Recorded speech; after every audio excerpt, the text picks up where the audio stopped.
7 biaya tersembunyi di bulan puasa yang sering dilupakan ibu rumah tangga. Sebelum lanjut, yuk klik tombol subscribe dan share, serta like, biar nggak ketinggalan video terbaru dari kami. Dan kalau kamu suka, bisa klik tombol thanks atau terima kasih di kanan bawah ya. Dan juga kalau kamu punya ide tema video berikutnya, langsung aja tulis komen di bawah ya. Yuk kita lanjut lagi. Apa kabar ibu-ibu semua?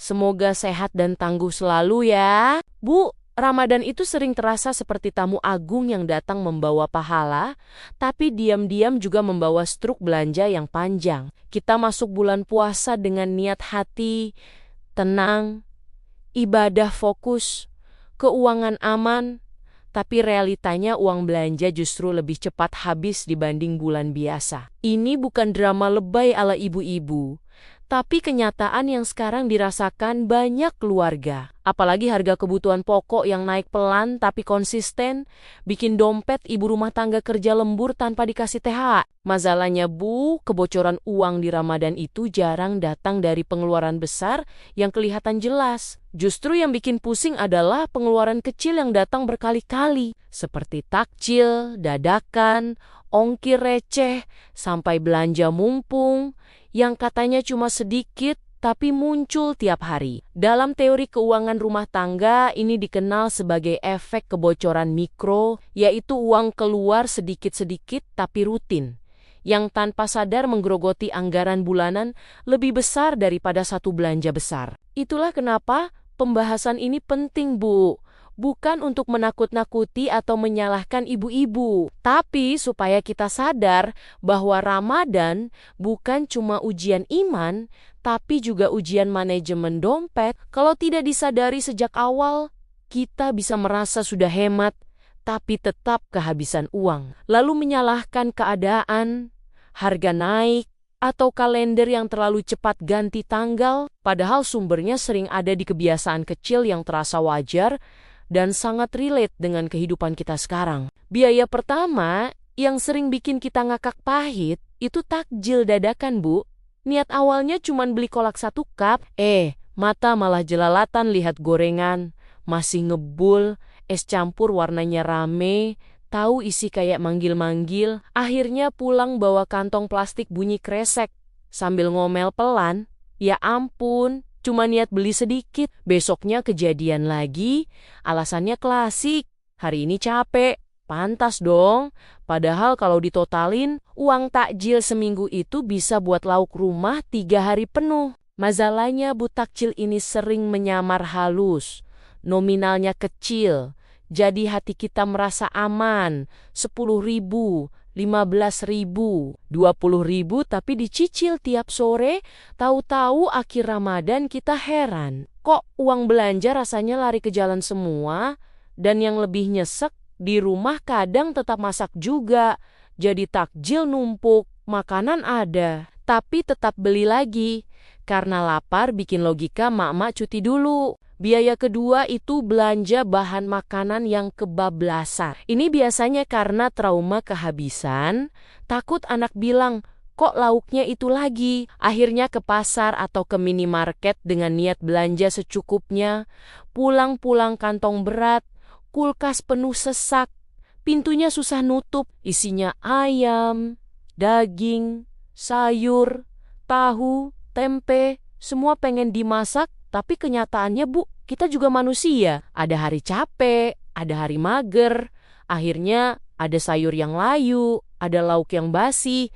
Dan kita cuma bisa bilang, sayang banget ya Allah. Yang bikin tambah perih, itu belanja ini sering terjadi karena emosi. Lapar sambil belanja, itu kombinasi berbahaya Bu. Semua kelihatan perlu, semua kelihatan penting. Tomat yang tadinya tidak masuk list, mendadak wajib beli, cabai stok masih ada tapi takut kurang, akhirnya double. Ujungnya bukan hemat, tapi mubazir. Dan dompet ikut nangis pelan-pelan. Biaya ketiga itu ongkos malas, yang kelihatannya sepele, tapi dampaknya luar biasa. Ramadan itu capek Bu, bangun sahur, siang ngurus rumah, sore sudah lemes. Akhirnya pilihan paling cepat adalah pesan makanan. Awalnya cuma sekali, besoknya bilang, kemarin enak, ulang lagi, lalu nambah ongkir, nambah biaya layanan, nambah pajak. Yang kalau dilihat satu-satu kecil, tapi kalau disatukan, bisa jadi satu pos pengeluaran baru yang tidak pernah kita rencanakan. Lucunya, Bu, seringkali pesan makanan tetap barengan sama masak di rumah, nasi tetap matang, sayur tetap ada, tapi lauknya datang dari luar. Jadinya bukan solusi capek, tapi solusi boros, kita tetap capek. Uang tetap keluar, dan dapur tetap berantakan. Paket dibuka sambil mikir, kenapa ya tadi tidak masak sekalian aja? Biaya keempat itu biaya sosial yang sering tidak enak ditolak. Undangan buka bersama, arisan Ramadan, patungan ini itu semuanya pakai kalimat sakti. Cuma segini kok. Masa enggak ikut? Dan karena kita ibu-ibu yang hatinya lembut, akhirnya terpaksa ikut juga. Beli baju yang pantas, keluar ongkos transport, keluar uang makan, belum lagi kalau harus bawa sesuatu, dan semua itu jarang kita masukin ke anggaran awal. Kadang yang bikin capek bukan uangnya saja, Bu, tapi rasa sungkan, mau nolak tapi takut dibilang sombong. Akhirnya dompet yang jadi korban, pulang dari acara sambil senyum, sampai rumah baru mikir ini tadi habis berapa ya? Dan biasanya jawabannya bikin kita tarik napas panjang. Biaya kelima itu belanja karena diskon Ramadan, ini jebakan paling manis, Bu. Tulisannya besar-besar, promo puasa, spesial Ramadan, gratis ongkir.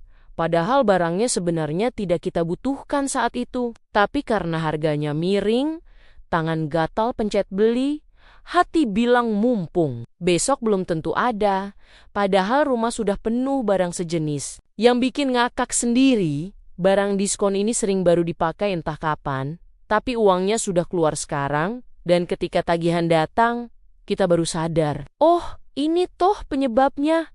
Diskon memang bikin senang sesaat, tapi bikin dompet menyesal belakangan. Biaya keenam itu pengeluaran dapur dan rumah yang naik diam-diam. Selama Ramadan kompor lebih sering nyala, masak sahur, masak buka, rice cooker hidup hampir seharian, air galon cepat habis, gas lebih cepat kosong, listrik pelan-pelan naik. Tapi karena tidak langsung dibayar hari itu, kita sering tidak sadar.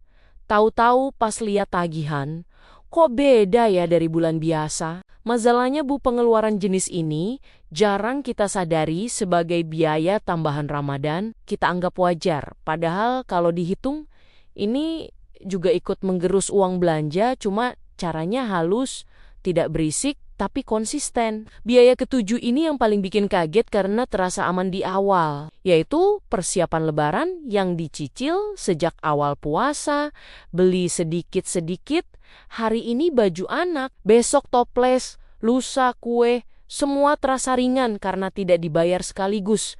Tapi justru di situ jebakannya, karena totalnya jarang kita hitung. Akhirnya menjelang lebaran, Bu, kita duduk sebentar sambil mikir, kok uangnya rasanya sudah habis duluan, padahal belinya cuma sedikit-sedikit. Dan biasanya baru sadar, cicilan kecil yang dilakukan berkali-kali itu ternyata berat juga kalau digabung. Apalagi kalau sambil bilang, nanti aja mikirnya, yang penting Ramadan jalan dulu. Bu, setelah dibongkar satu persatu, ternyata bukan dompet kita yang manja, tapi pengeluaran Ramadan yang hobi sembunyi sambil nyengir di balik kata sepele. Yang kecil-kecil ini, kalau kumpul rasanya kayak arisan, datang rame-rame tanpa diundang, pulangnya ninggalin kosong. Tapi setidaknya sekarang kita jadi sadar, oh ternyata di sini sumber bocornya. Bukan karena kita ibu yang tidak bisa ngatur, tapi karena terlalu sering merasa,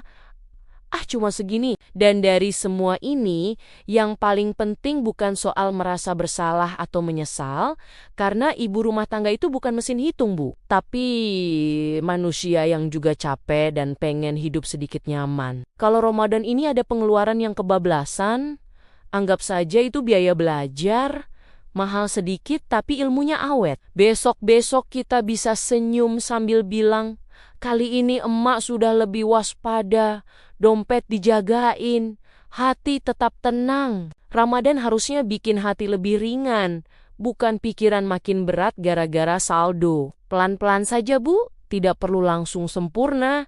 Cukup lebih sadar dan sedikit lebih sayang sama uang belanja sendiri. Karena ibu yang tenang itu bukan yang paling irit, tapi yang tahu kemana uangnya pergi dan masih bisa ketawa walau sadar ternyata es buah kemarin kebanyakan. Demikian cerita kita kali ini. Sampai ketemu lagi di episode berikutnya. Di obrolan dan cerita yang lebih menarik. Pokoknya tetap semangat ya, Bu.